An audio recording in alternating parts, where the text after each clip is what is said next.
Washington for a work trip, staying at this little hotel near Olympic National Park. Just a random, out-of-the-way place. I went down to the lobby one night to grab a coffee, and that's when I noticed this guy sitting by himself. He looked rough eyes, red-rimmed, like he hadn't slept in days. Hair sticking up in every direction, and his hands were just shaking. For some reason, I felt like I had to go over, see if he was okay. So I sat nearby, gave him a nod. He looked back, like he was trying to figure out if I'd believe him or think he was just crazy. Then out of nowhere, he asked, "Have you ever heard of Lost Lake?" I hadn't, but he went on anyway. Said he'd gone there with a couple of friends a few weeks back, and things didn't end the way they expected. He started his story, and soon I was lost in his words, the eerie feeling creeping up my spine as he talked. Here's how he told it. I'm not sure why we picked that part of Olympic National Park. Out of all the spots to camp, we chose the most remote, most out-of-the-way place we could find. We wanted adventure, a break from the usual campsites with fire pits and other hikers. My buddy Sam had heard about this hidden lake, way off the marked trails. Said the locals avoided it because of some creepy stories, whispers, echoes, strange stuff. We just thought, yeah, perfect place to get away from people. So, we set off early, trekking through thick trees and ferns that brushed against our legs. It took hours, with no clear path, just some faint trails and landmarks Sam had on his map. As we got closer, the forest seemed to thicken, the trees older, taller, with thick moss hanging off the branches.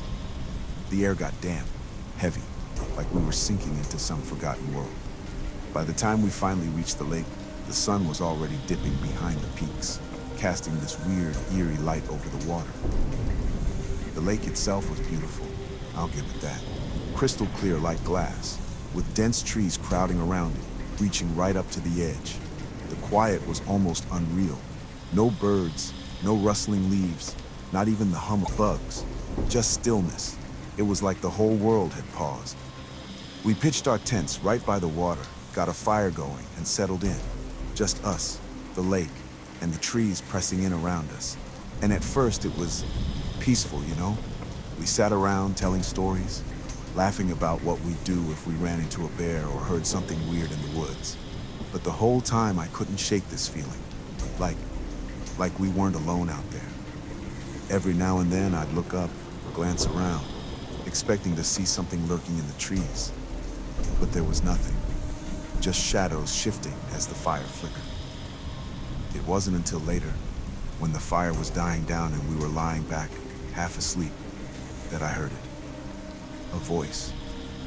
Faint, almost like a whisper, floating across the lake. I thought maybe it was Sam at first, but he was right next to me, snoring.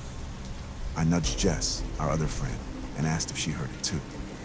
She looked at me with these wide, frightened eyes and just nodded. Yeah, it sounds like us. It was eerie. The voice was like an echo, but wrong somehow. It repeated something we'd said hours earlier, about finding a good spot for the tents. But it sounded twisted, almost like it was mocking us, dragging the words out, whispering them back to us. We sat there, dead quiet, just listening to our own voices coming from somewhere across the lake. And then it stopped, just as suddenly as it had started. We tried to laugh it off, brush it aside, but it rattled us. We were in the middle of nowhere, no other campers, no trails, nothing but the lake and the trees. We were supposed to be alone out there, but that echo stuck with me. Every time I closed my eyes, I felt like I could still hear it, creeping closer, whispering in my ear. Around midnight, it happened again. Only this time, it was worse. It wasn't just random lines from earlier, it was calling us by name. Clear as day, I heard a voice whisper, "Jake." Just my name, floating out over the lake, soft and slow, like a breath against my neck.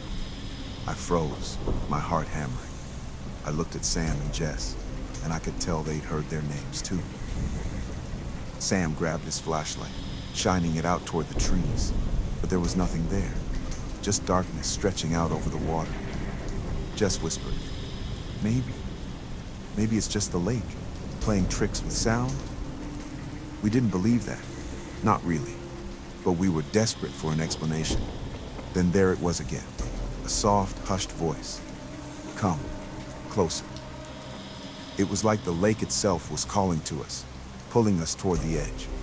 I felt this strange urge to step into the water, to just keep walking. That's when we decided we'd had enough. Sam muttered something about packing up, and Jess was already throwing her stuff into her backpack. We weren't sticking around to find out what was making those voices. But as soon as we started down the path, it felt different. The trail we'd come up on, it looked wrong, twisted, unfamiliar, like the trees had shifted while we weren't looking. With every step, the whispers got louder, calling us back, like the lake didn't want us to leave. Sam tried to keep us moving, but he kept stopping, glancing over his shoulder, like he was expecting something to jump out at us, and I could see why. Shadows flickered in the corners of our eyes, just out of sight. At some point, I realized Jess wasn't behind me anymore. One second she was right there, and the next, gone. I called out for her, my voice echoing through the trees, but there was no answer. Sam shouted her name, his voice cracking with fear, but all we heard was that eerie echo coming back to us, whispering Jess's name. It was like the forest had swallowed her up, taken her into its secrets. I tried to go back for her, but Sam grabbed my arm, whispering, "Don't. It's too late." His face was pale, like he'd already seen something out there, something that couldn't be undone.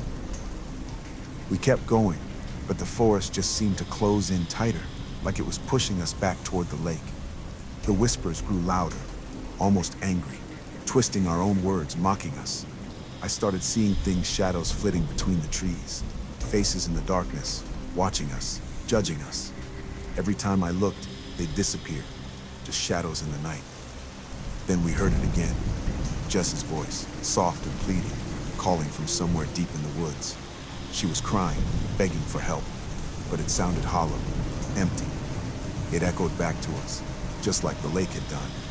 Sam wanted to go after her, but I held him back, feeling it in my bones that it wasn't her. It couldn't be her. Whatever was calling us, it wasn't Jess, not really. Her voice was too flat, too empty, like it was coming from someplace that shouldn't exist. We stumbled on, running now, branches scratching our arms, roots catching at our feet. I don't know how long we ran like that, the shadows flickering and shifting, whispering in our ears. Every so often, I'd hear her voice again, calling out, "Help me, please." But it was like the words had no life, just hollow sounds twisted into something familiar to lure us back. Eventually, we burst out into an open space, gasping for air. We'd broken through the trees, finally away from whatever was chasing us. The whispers faded, and the shadows melted back into the forest. But Jess was gone. When we made it back to town, we tried to tell people what had happened, but no one believed us. They said Lost Lake was known for playing tricks on people, that hikers got spooked out there sometimes, heard strange things, saw shadows. They said it was just the isolation, the quiet that messes with your head. But I know what we heard. I know those voices were real. Sometimes, late at night, I still hear Jess's voice in my dreams, calling from somewhere out in the trees, her words echoing back like the lake never really let her go. And I think, maybe she's still out there, or maybe she became part of the whispers, another voice calling from the water.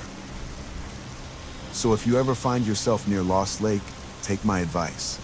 Don't go near the water after dark, and if you hear something calling your name, don't answer.